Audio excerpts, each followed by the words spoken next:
Hello mga ka-iBabies, good morning! Andito na naman ang inyong iBaby, nagwapa hamis, white at sa white pa kay white kagid. Ka-perfect ba? Mga ka-iBabies, anyways, alam niyo ba kung saan tayo pupunta ngayon, araw na ito? Of course, wala. Ako ang daan tungo sa kagandahan. Anyway, ladies and gentlemen, mga ka-iBabies, papunta tayo ng Kiblawan upang ma-experience na naman natin isang another experience na may kabuluhan at may matutunan. So, let's go! At eto na nga, magta-travel na tayo ng kay layo-layo, no? So, 30 minutes ang ating lalakbayin patungo ng Kiblawan. And that 30 minutes ay napakasulit naman, no? Kasi nga may enjoy mo yung pagta-travel mo, kasi nga sa kalikasan ay napakaganda naman. At hindi lang yan, ha? Mayaman sila sa agrikultura. Ang daming produkto ang Kiblawan, Davao del Sur. Ado na sila kalubinhan, sagingan, and of course, itong pinakadakot na part nila which is katong katubhan or sugar cane. Ay, the best ka Kiblawan, ikaw na! And this is it. We have just landed at Ninoy International Airport. Hoy, sa Kiblawan rata ha. Anyway, the first thing we do ay manghatag taog sweldo. Oo, mo ni ato ang isa sa ato ang tapasero, no? Kay tagaan tog sweldo kay basi niya din mo tapas. Napati apso nun. So magtapas pa na siya karon kay pagkaugma ni Ana is last na sa pagkarga sa ato ang tubo. Ug kung natinga mo na naa na dayo pa sweldo na wa pa may tapas na hitabo. Anyway, nagtapas na. So isa ka bulan na nila bay, no? So diri na ako sa last part naghatag og video ninyo kay arang kadugay pud kung ato apang i-video ang tanan. Ug ngan hinaport nangita tag karyador para pagkaugmaan na. So isa ni siya. Hoy Daily, ang katong asa kabayo. Introducing Ate Telma, ang babaeng walang pahinga, ang tiguang na permi basa. Kay sige lang og panghugas. Dili na lang pud into mi panghugas kay siya ra gyud perminti. Pag naami di ari diri gyud among tugpay la Ate Telma, no. So gina-accommodate yun bintaw nila diri og ginapakaon yun bintaw diri sakto. Kita man siguro sa mga lamoy ni Boy. Kaon Boy. Thank you Ate Tel. At yun na nga kinabukasan, ito na po ang ating ganap. Ready na po tayo. Ready na nga atong isa ka galon na tubig. Oo.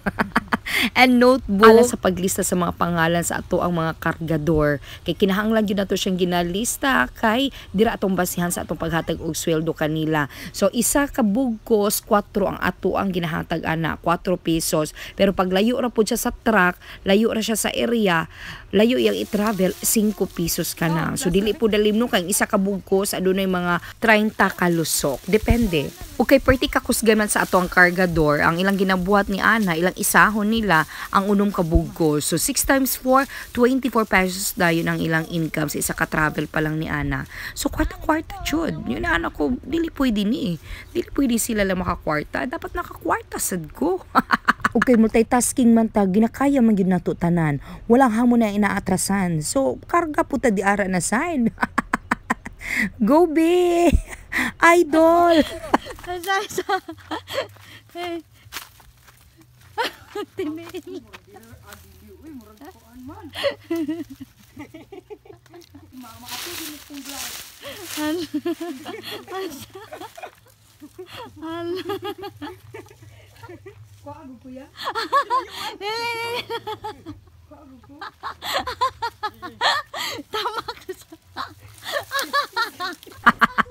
Nahimo katawanan ang tanan, wala ko na stress akong gikarga ko, di na stress ko sa hagdanan kay basing mahulog ta dira na sign. So di lalim no, mao to hingsakay na lang ta no kay di ta magpaatik-atik. Gipanawag na namo no, nagpapapdul ta kay gipanawagan na namo ning tanaw nato mga argahay.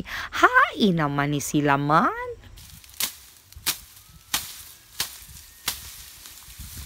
Well, kinargahay na ang uban di adto. Ako pod kinasayangan pa ko aning mga pipila ng mga tubo na nagbarog pa. So gikuha nato na no. Pati ang kugon giapil.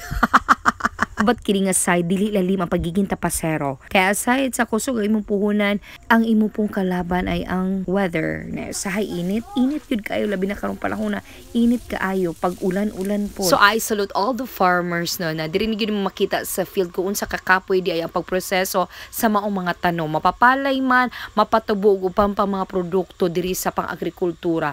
So dili lalim no. So nayusahay na makaingon ka ba injustice kaayo kay kung sa ning kapoy pa kay hago pa kay mga planters perti panggamay ang presyo ng gihatag sa ato sa panggobyerno. So hopefully matagaan na siya no og kanang dakong pagtagad para everyone happy nang tanan. Dili lang katula sa ibabaw ng mga dato ng pagkadatog tamon kani pong naa sa ubos ang pobre lang pud intaw na pabilin. Dili untayin ana. Kung hindi ngayon ang panahon na para sa iyo.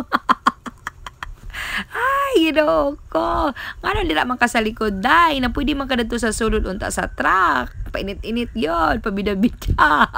Humana na mi diri na part, so ni adto na mi dito dapita sa unahan diri sa may kalsada dapit para tiwason ang kaning mga pipila pa ng mga tubo na wala pa nakarga sa truck atong mga niaging adlaw no. So nakita ninyo gamay na lang gyud siya kay last na ni siya na pagkarga sa maong tubo. After ni ani magpakaon na ta sa ato mga trabahante no gikan sa mga tapasero o ganing ato mga kargador, mga driver o mga naa pa sa field ng mga trabahante nato. Kay mao gini siya ang kalakaran, tradisyon na ni siya sa mga inani na katubhan na magpakaon jud ta after. Pahalipay na lang pod sa mga maong mga nagtrabaho. Well, nagkinargahay ako pod kay murag wow naman jud ayo ko. Kay ara na yung kauga. Uga sa ako ang bill. So nag-decide jud ta na manghuha ta aning butong. So inani kanindot pag naa ka sa bukid kay anything na sa palibot kung pwede makaon kaunon jud nato na way labad.